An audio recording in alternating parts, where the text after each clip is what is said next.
News from Pakistan.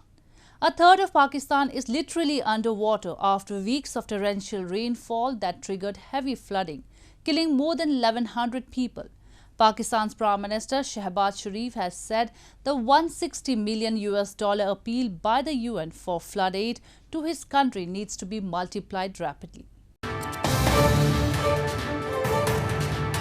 Torrential rains and flooding have submerged a third of Pakistan and killed more than 1,100 people, including 380 children, as the United Nations appealed for aid on Tuesday for what it described as an unprecedented climate catastrophe.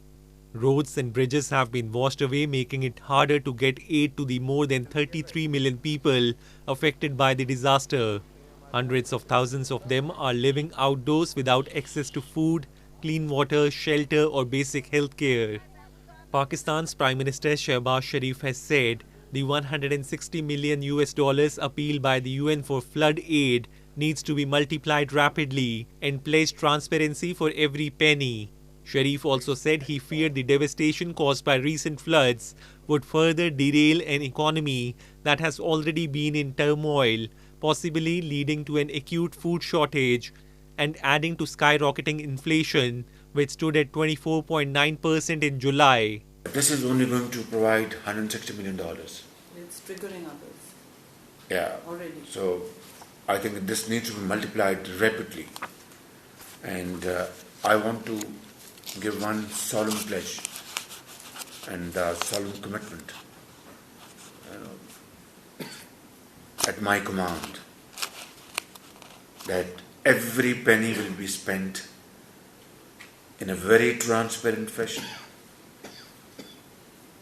Every penny will reach the needy.